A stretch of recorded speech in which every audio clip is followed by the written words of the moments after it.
जो घटनाक्रम है, आखिरकार इतनी जल्दी क्या थी सर्वे को लेकर के?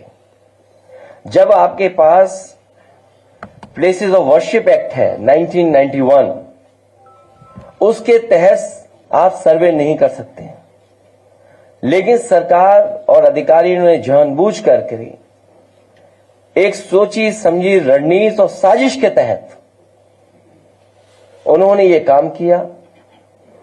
और जिन लोगों की जान गई है, ये दंगा नहीं है, ये प्रशासन की गोली से गई है जान। गोली अगर कहीं से चली है तो प्रशासन ने चलाई है।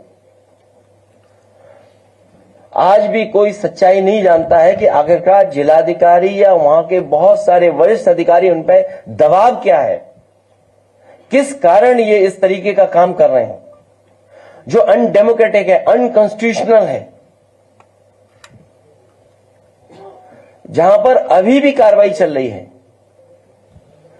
पार्टी के लोगों को निशाना बनाना, वहां जो लोग जेल चले गए, जब उनकी कहानी सुनने को मिलती है, इतनी अन्याय की कल्पना कोई नहीं कर सकता जो उनके साथ हुआ है।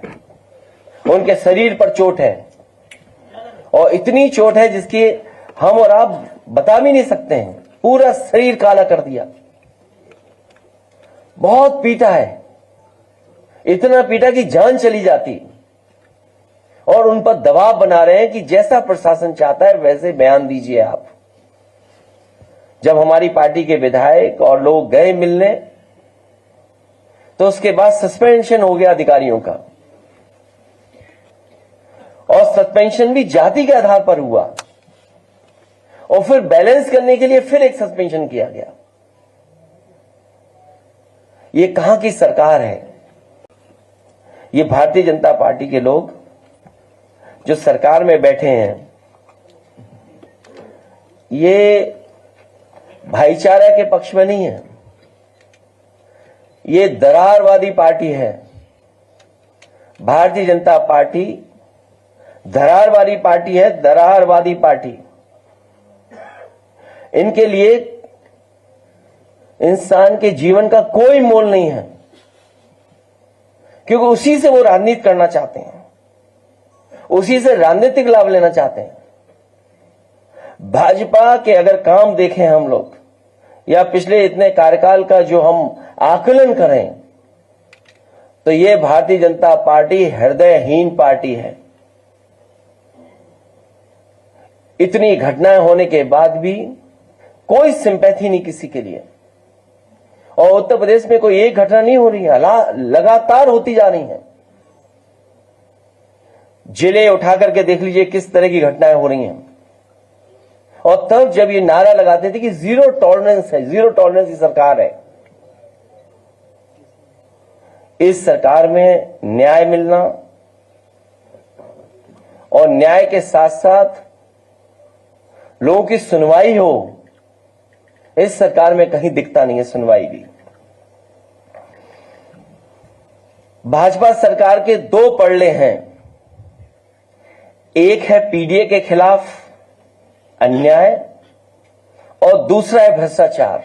कुंदरकी का जो वोट की लूट हुई, जो पुलिस प्रशासन के माध्यम से वोट पड़वाए गए, जो वीडियो निकले, तस्वीरें आई, उससे आम जनमानस जान गया कि इन्होंने चुनाव नहीं कराया, इन्होंने पुलिस के माध्यम से वोट लूटे हैं।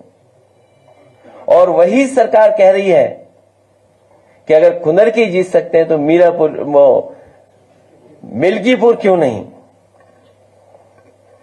और मैं एक बार फिर कहता हूं कि संभल की घटना नहीं थी, ये बहुत बड़ी साजिश और षड्यंत्र था। जो खोदने वाले लोग हैं वो रुकने वाले नहीं हैं। अभी हाल ही में इन्होंने आगरा में भी एक एएसआई की संरक्षित बिल्डिंग को गिराने का काम किया। और आगरा में जब जानकारी लोगों को हुई, समाजवादी पार्टी ने अपने तमाम प्लेटफॉर्म पे जब बात ये उठाई, तो न केवल वो प्रोटेक्टेड बिल्डिंग को रोका गया, बल्कि जो तोड़ना चाहता था उसके पीछे टीम लगा करके भेज दिया गया है। सुनने में आया वो आगरा से फरार है, लेकिन जो जानकारी मिल रही है, जानकारी है कि विक्रमादित्य और कालिदास के आसपास ही कहीं वो है। डेमोक्रेसी की बात करने वाले लोग और संविधान की बात करने वाले लोग वो जानते होंगे कि ये अनकॉन्स्टिट्यूशनल है, कि जहां आप दूसरे पक्ष को सुन ही नहीं रहे हैं और ऑर्डर कर दे रहे हैं। और क्या जल्दी थी कि आप तैयार बैठे थे सर्वे करने के लिए, कि आप तुरंत सर्वे के लिए पहुंच गए, जब हर पक्ष ने और खासकर मुस्लिम पक्ष ने यह कहा कि आप सर्वे करने आए तो हम पूरा सहयोग करेंगे, और पूरा सहयोग हुआ। तो क्या वजह थी कि दोबारा फिर सर्वे करने के लिए जाना पड़ा उन्हें, और बिना सुने आप फैसला कर सुना रहे हैं। आप ये भारतीय जनता पार्टी के वो लोग हैं, आप इनका इतिहास उठा करके देख लो। ये सुप्रीम कोर्ट के लिए भी झूठ बोलते हैं, बड़ी बड़ी संस्थाएं उनमें भी झूठा आश्वासन देते हैं, एफिडेविट भी झूठा देते हैं। ये झूठ बोलने वाले लोग हैं, इसीलिए मैंने कहा हृदयहीन लोग हैं।